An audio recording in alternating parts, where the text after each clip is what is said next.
칠판 보시죠. 지금 33조 제1항과 33조 제2항 읽어봤는데 33조의 금지 규정이 두 가지로 좀 나눠짐을 이해할 수 있어요. 33조 제1항은 개공 등의 금지행위죠. 그러면 개공 등이란 말은 지금 또 나왔습니다. 네 번째 벌써 등장했어요. 그러니까 한 번 딱 남았는데 개업공사, 소공사, 중개보전, 임원사원입니다. 중개업종사자 전체는 다음 각호의 행위를 해서는 안 된다. 그래서 33조 제1항은 개공 등한테만 적용되는 금지행위예요. 그러니까 일반이라든가 무등록 중개업자에게는 적용된다 안 된다? 적용되지 않습니다. 이거는. 그래서 33조 제1항은 개공 등의 금지행위를 규정했고 33조 제2항에서는 뭐라고 하냐면 33조 제2항은 누구든지 시세에 부당한 영향을 줄 목적으로, 그러니까 시세에 부당한 영향을 줄 목적으로 다음 각호의 행위를 해서는 안 된다 그랬어요. 그러니까 결국은 개업, 공인인사 등에 대한 금지행위로 돼 있어요. 이게 그래서 두 가지로 크게 나눠져 있습니다. 이게 그러면 33조 제2항은 누구든지 그랬으니까 일반인도 이 금지행위를 하면 안 된다는 얘기죠. 그래서 이렇게 됩니다. 그럼 이제 여기 금지행위를 위반하면 강력한 제재가 뒤따르게 되는데 이건 이제 차츰차츰 하시면 돼요. 그래서 개공은 등록 취소할 수 있고 1년 아니면 3년짜리 지역 사유로 갑니다. 이거는. 자, 그래서 이렇게 구조가 되어 있다는 걸 이해해 두시고요. 이제 우리는 첫 순환이니까 내용을 보겠습니다. 개공 등의 금지행위로. 자, 그럼 넘어가요. 넘어가서 218조. 이게 지금 오타가 난 걸로 보이는데 개공 등에 대한 금지행위로 되어 있죠. 이거는 개공 등에 대한 금지행위가 아니고 개공 등의 금지행위예요. 개공 등에 대한 금지행위가 아니고 개공 등의 금지행위예요. 나중에 여기서 뭐 저자께서 지금 정오표를 낼지 모르겠는데 제가 보이는 부분은 수정을 해드리겠습니다. 개공 등의 금지행위예요. 이거는. 자, 그래서 개공 등의 금지행위로서 첫 번째 금지행위가 매매업이에요. 자, 그러면 매매업. 중개대상물의 매매를 업으로 하는 행위. 이렇게 돼 있거든요. 그래서 이게 첫 번째 금지행위가 매매를 업. 거기에 밑줄 그으세요. 제목에 밑줄 그으면 돼요, 그냥. 매매를 업. 자, 그러면 이 첫 번째 금지행위가 중개대상물에 대하여 매매를 업으로 하는 행위가 금지가 돼 있는데 그러면 중개대상물 매매업 금지행위니까 중개대상물이 아닙니다. 이것에 매매업을 하는 거예요. 자동차 매매업을 한다. 우리법상 금지행위가 아니죠. 이거는 중개대상물에 대한 매매업이 금지되어 있어요. 그럼 매매를 업으로 해야 된다고 했어요. 그럼 업이란 말은 우리가 중개업 용어의 정의를 할 때 공부했는데 계속 반복성을 띠면서 불특정 다수 상대로 하여 영리성이 있는 행위를 해야 되죠. 그럼 이게 업이 된 거예요. 그러면 갑으로부터 부동산을 매수하여 을한테 팔아치우고 병으로부터 부동산을 매수하여 정한테 팔아치우고 사고팔고를 업으로 합니다. 이게 바로 매매업이죠. 그래서 이게 첫 번째 금지행위예요. 그럼 굉장히 이상하지 않습니까?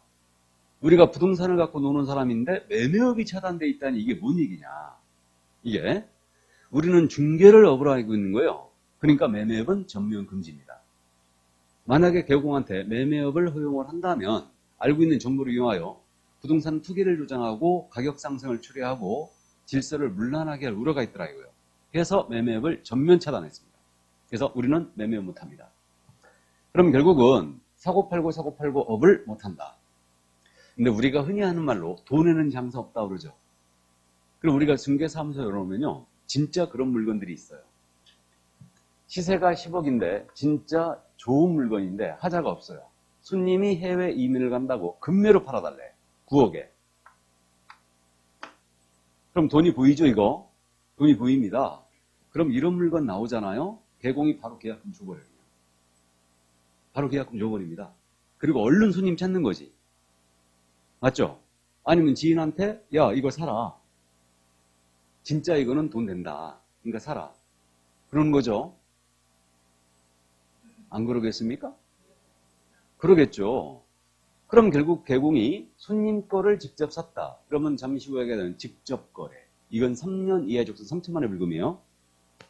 그 다음에 부동산을 사고팔고 업을 했다. 매매업에도 걸립니다. 이렇게 되는데 어쨌든 이러면 바로 계약금 줘버린다니까요. 그러니까 사실 매매업이 첫 번째 금지행위로 되어 있는데 개공이 안 하냐? 더 한다는 얘기지. 악법이 법이 아니에요. 악법이 법이 아니에요. 그냥 얘기해봐요. 악법이 법일까 아닐까? 악법도 법이다. 그죠? 악법도 법이다. 우리 법대 과정에서 3학년 때 법철학이 시작되는데, 법철학 교수님이 들어오셔가지고, 한 분, 악법도 법인가? 이 말씀 처음 물어봤어요. 그래갖고, 악법도 법이죠. 그랬죠. 악법도 법이죠. 악법은 법이 아니네. 그러는 거예요. 그러면서 이제 하시는데, 지금은 그게 다 이해가 돼요. 근데 그때 하였던 교수님이 그 말씀 하셨어요. 소크라테스 시대에는, 소크라테스는 독배를 마시고 죽었는데, 악법도 법이다 하면서 죽었는데, 모두가 지키지 않는 법은 법이 아니라 이거지, 이미. 무슨 말인지 되세요? 모두가 지키지 않는, 현대의 법철학은 모두가 지키지 않는 법은 이미 법으로서의 가치를 잃었다가는 그건 법이 아니다. 어느 누구도 안 지킨다. 그럼 이건 법이 아니지. 그럼 개정을 해줘야지. 그래가지고 매매업을 사실 이제 풀려고 개정안이 올라갔었어요. 한 3년 됐죠? 3년 됐나? 한 4, 5년 된 것 같은데 19대 국회 때 올라갔어요. 지금 20대 국회죠. 19대 국회 때 올라갔어요. 개정안이 올라갔습니다. 이제 매매업을 풀자. 군사독재 시절에 음성적 거래가 많이 이루어지는 그런 시대에 이게 만들어진 금지이거든요. 이게 그래가지고 결국은 풀자 하고 올라갔어요. 개정안이. 올라갔는데 국회에서 여야가 싸마느라고 법안을 자동 폐기시켜버렸어요.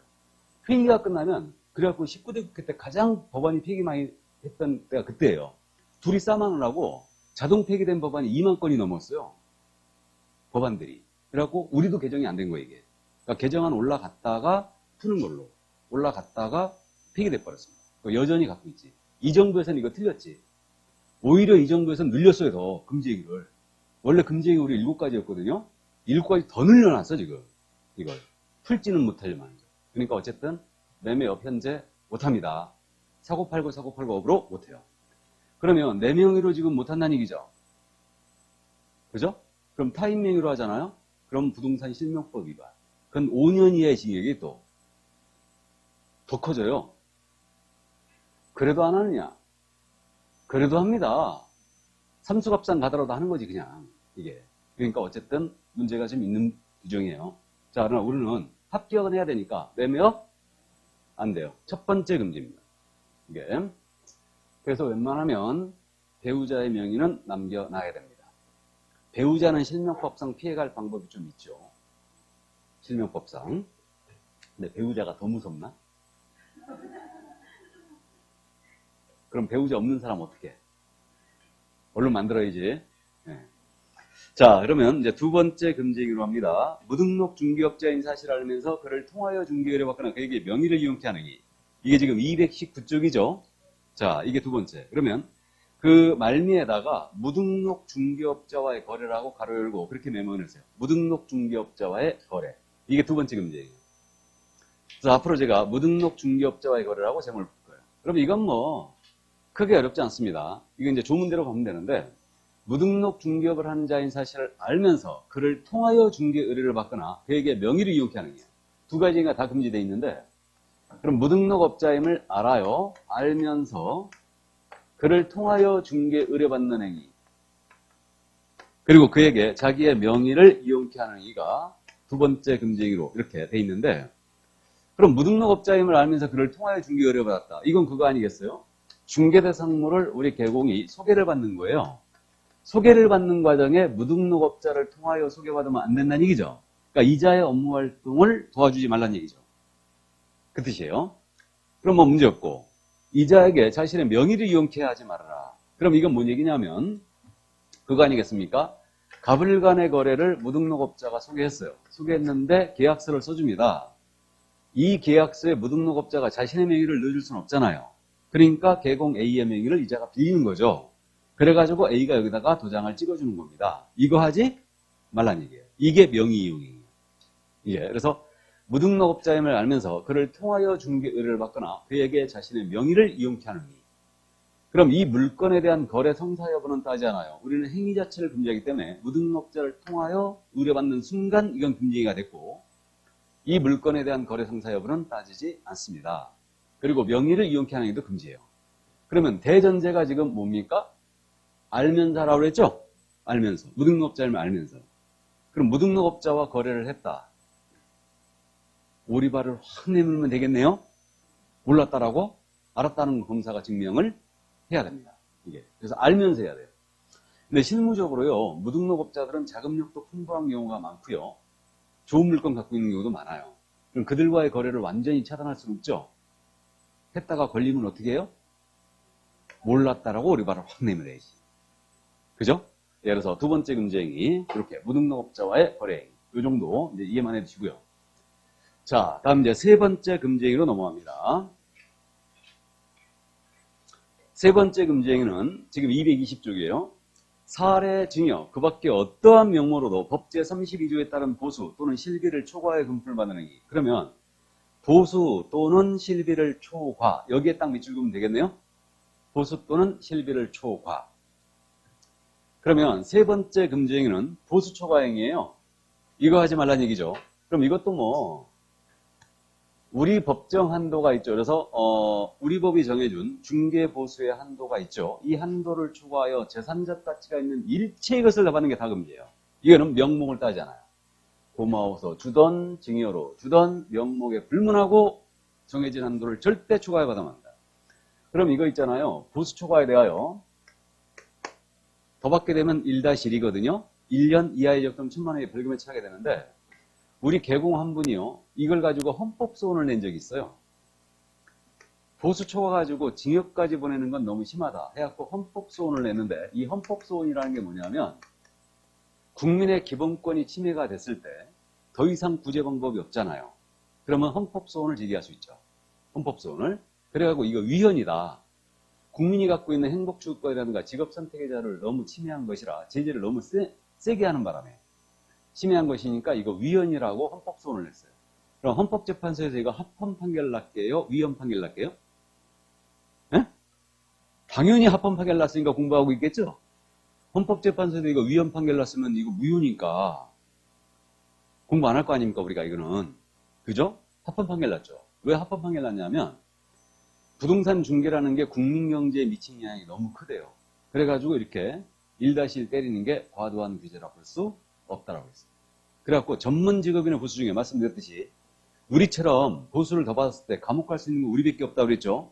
우리밖에 없어요. 그래서 보수는 절대 실무적으로 더 받지 마시기 바랍니다. 에펜더로 가시는 게 좋아요. 보수 초과해가지고요. 낭패를 본 개공들을 제가 한두 번 본 게 아니에요. 지금 그거를 신고하니까 걸리죠. 그래갖고 이제 진짜 죄송한 얘기인데 제가 우리 젊은 분들을 지금 차별하는 게 아닌데 우리 젊은 친구들 인터넷이 굉장히 지금 활발히 움직이고 있죠. 무섭습니다. 똑똑해요, 굉장히. 그러니까 그런 낭패를 한두 번 본 게 아닌데 예를 들어서 이제 그런 사건들. 우리 보수 받으면 현금연수금 발행해야 되거든요. 무조건 발행해야 돼. 이거 실제 사건인데 지금. 보수가 300이었어요. 근데 이거 현금연수금을 끌어드릴까 했더니 현금연수금 어물어물 하더래. 그리고 젊은 사람이고 그래서 필요 없겠지 하면서 안 끌어준 거야. 어쨌든. 근데 세무서에서 얼마 지나서 연락이 온 거예요. 왜 현금융수금 발행 안 했냐. 신고 들어왔다. 미발행으로. 그래가지고 확인해 봤더니 이 친구야. 이 친구는 현금융수금 미발행 신고 포상금이 몇 프로인지 아십니까? 안 끌어준 금액의 20%예요. 조세 포탈이라도 신고해도 그 포탈 금액의 20%를 포상금으로 줍니다. 현금융수금 미발행도 역시 20%를 줘요. 그래갖고 이 친구는 60만 원 받아갔지. 개공은 안 끊어준 금액의 150% 맞습니다. 이게 무서워요. 그래갖고 보수는 웬만하면 더 받지 마시기 바랍니다. 오래전 얘기인데 실제로 그런 일이 있었어요. 보수 더 받았고 낭패를 본 경우가 이 물건, 이게 이제 상가 물건이었거든요. 근데 이게 골목 안쪽에 있었어. 위치가 굉장히 안 좋은 거지. 그래서 그때 매매가가 1억이었어요, 이게. 1억이었는데 이걸 의뢰를 받은 거예요. 의뢰를 받았는데 받기 싫었대. 물건을. 물건이 너무 안 좋아서. 근데 이 친구가 의뢰를 하면서 보수로 1,000만 원 주겠다고 그러더래. 그럼 10%죠, 지금. 10%예요. 그럼 여러분들이 상식적으로 알고 있죠? 우리 보수 1%가 안 되죠. 0.9%예요, 최고가. 상가는 최고가 0.9%입니다. 그러면 이거 90만 원짜리야, 지금. 1,000만 원 주겠대. 그래가지고 중개를 하면 내가 1,000만 원을 지급할 테니까 꼭 좀 시켜달래. 그래갖고 이제 물건을 접수했어요. 그래갖고 막 생활정보제 광고 때리고 막 이 전단지 돌리고 해가지고 그리고 6개월 만에 거래를 승사시킨 거예요. 6개월 만에. 그래갖고 6개월 만에 거래를 승사시켰는데 계약서를 쓰는 날 이제 계약서를 쓰게 됐어. 쓰는 날 이 친구가 그러더래. A라고 하겠습니다. 이 친구가 보수 생각해보니까 너무 좀 비쌌다. 500으로 깎자 그러더래. 그래가지고 500으로 깎았대. 기분이 살짝 나빴는데 500으로 깎았대. 계약서를 쓰는 날 얼굴 볼 수는 없으니까. 그래갖고 이제 진행이 끝났어요. 그래갖고 500 이제 받았지. 잔금 치고 다 받은 거예요. 그러고 나서 이제 근데 한 2달 정도 지난 거예요. 2달 정도 지나가지고 이 친구가 들렀더래. 그래갖고 웬일이시냐고. 그래갖고 이제 앉아서 차 한잔 마시면서 그러더래. 아 생각해보니까 500 너무 비쌌다고 보수가. 그러더래. 그래갖고 아니 손님 그렇게 말씀하시면 좀 그렇다. 응? 원래 이거 물건이 안 좋아서 1,000만 원 주기로 하셨던 거를 내가 6개월 동안 작업해가지고 결국은 거래를 했는데 그 자리에서 또 500 깎자고 500 깎아드렸지 않느냐. 근데 이 500이 비싸다 하면 조금 무리가 있다. 나도 광고비가 한두 푼 들어간 것도 아니고 무리가 있다 그랬는데 막무가내더래. 너무 비쌌다. 그래가지고 이제 부해가 난 거지. 이 개공이 부해가 나가지고 그러면 통장번호 대라 해가지고 410만 원을 다시 입금해버린 거야. 90만 원 딱 떼고 줘버린 거 다시 돌려줬어 그냥. 이게 그러고 한 석 달 정도 지났다나 또 찾아왔어. 또 찾아왔고 아니 이거 돌려줘도 처벌을 못 면한데 이 소리 하더래. 맞는 얘기예요. 돌려줘도 소용없어요. 돌려줘도 처벌을 못 피해요. 이게 여단계에서 나한테 전화 왔어요. 2단계에서. 2단계에서 어떻게 해야 됩니까? 어떡하긴 합의 봐라 그냥. 어쩔 수 없다. 고발 들어가면 나만 다친다. 영업정지다 그냥. 바로. 업무증이 나와요. 일단은 임의적 등록 취소에 임의적 등록 취소는 업무증이 사유이기도 하거든요. 영업증이 나간다. 최소한 3개월 나가요 그냥. 이게. 그래가지고 결국은 방법이 없는 거예요. 우리 아킬레스건이거든 이거. 방법이 없어요. 그래갖고 나중에 봤더니 200인가 300을 더 넣어줬대. 근데 문제는 뭐냐면 거꾸로 이제 조용히 입 닫으라고 거꾸로 준 거야 더. 오히려 더 받기는커녕. 그래갖고 모임에 갔어요. 모임에. 그 지역 모임에 갔는데 당한 사람이 또 있는 거야. 같은 놈이야. 얘는 그러니까 공인사 공부를 해본 놈이지. 해본 놈이에요. 그러니까 이거 아킬레스건을 역으로 그렇게 개공을 등치고 다니는 거지. 그래가지고요. 이분이 차를 끌고 가는데 건널목 있잖아 이렇게. 야가 여기 딱 서 있더래. 신호대기하고 서 있더래. 그 생각이 딱 들더래. 저걸 차로 밀어버려? 맞아요. 차로 밀어버리고 객관 물어줄까? 그 생각이 딱 들더래. 그래가지고 문 닫았어요. 그 생각이 들어서 문 닫았대. 그냥 더 이상 이거 중개받아가 나 사람 버리겠다. 그 사람을 죽일 생각을 하는 거예요. 그러니까 그 정도로 미운 거지. 사람이 싫어진 거지. 그러니까 이거 그래가지고 결국은 중개업 안 합니다. 문 닫았어요. 이게 무슨 말인지 아시죠? 그러니까 보수는 절대 더 요구하지도 말고 받지도 말고 그래야 됩니다. 우리가 아킬레스건이에요. 이게. 그래서 어쨌든 보수를 더 받게 되면 나중에 하고 싶은 얘기도 못해요. 나중에 계약에 문제가 생겼을 때 큰 소리를 못 쳐. 이게.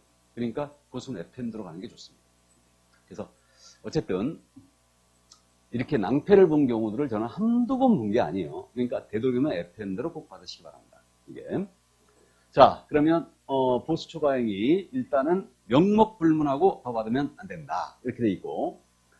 그러면 컨설팅이나 분양대행입니다. 권리금입니다. 이거는 중개를 하겠어요? 아니라겠어요? 아니라겠죠. 그럼 이에 대한 보수는 아무리 많은 보수를 받아도 초과에 걸 일이 없습니다. 일단. 자, 그 다음에 이제 당좌수표 사건 하나를 소개를 하겠습니다. 당좌수표 사건. 이게 그 사업하시는 분들이 당좌수표를 발행하고 있죠. 가계수표라는 거를. 요즘 뭐 이거 잘 안 쓰는데. 어쨌든, 액면 금액이 법정 한도를 초과하는 당좌수표를 중개보수로 받은 거예요. 법정 한도를 초과했어요. 좋다고 받았거든요. 그럼 이 당좌수표를 은행에 가서 교환을 해야 되죠. 현금으로. 교환을 하러 갔거든요. 갔는데 이게 부도 처리된 거예요. 그럼 부도 처리됐다는 얘기는 지급정지됐다는 얘기죠. 그래가지고 이 사건이 이제 문제가 된 겁니다. 검사가 보수 초과로 이제 처벌을 하겠다라고 해갖고 이제 이게 대법원까지 간 사건이에요. 이게. 그럼 개공은 뭐라고 주장했느냐? 이게 당좌수표가 부도가 났으니까 나는 실질적으로 받은 금액이 하나도 없다. 그래서 보수 초과가 아니다라고 주장했어요. 이게. 나아가서 중개 의뢰인은 이게 부도 처리됐기 때문에 나한테 지급한 금액도 없다. 그러니까 의뢰인한테는 손해도 발생하지 않았다. 중개 의뢰인이 손해를 입어야지만 이게 보수 초과가 되는 거 아니냐. 그래서 금지행의 성립 요건에 중개 의뢰인의 손해 발생이 금지행의 성립 요건이냐. 이게 또 문제가 됐던 거죠. 그러니까 이 두 가지가 쟁점이었어요. 이게. 우리 대법원의 판단은 어땠느냐. 대법원은 우리 금지행의 본질은 행위 자체를 금지함의 목적이 있다. 행위 자체를 금지함의 목적이 있다. 그러니까 이 당좌수표가 처음부터 부도난 수표로서 이걸 받았다면 그건 휴지 조각 받은 거니까 보수초과가 아니겠지만 받을 당시에는 유효한 수표였고 후일 부도 처리되었으니까 이미 받는 순간에 금지행위가 완성이 된 것이다라고 했어요. 그러면 일단은 당좌수표 사건 보수 초과다 아니다. 초과에 해당된 거죠. 초과에 해당됐고 중개 의뢰인의 손해 발생이 금지행위 성립 요건이냐. 이 점에 대해서는 우리는 행위 자체를 금지하기 때문에 의뢰인이 손해를 입든 안 입든 금지행위 성립과는 아무 관련이 없다. 그러니까 중개 의뢰인의 손해 발생 금지행위 성립 요건이 아니라고 한 거예요. 아니라고. 그래서 결국은 이 사건, 당좌수표 사건 결론 기억해 두세요. 당좌수표를 그대로 반환했거나 또는 부도 처리됐어도 이건 보수 초과다 아니다? 보수 초과다. 이거. 중개 의뢰인의 손해 발생 금지행위 성립 요건이 아니다. 여기까지. 자, 그래서 보수 초과 부분 여기까지 이해를 해 두십니다.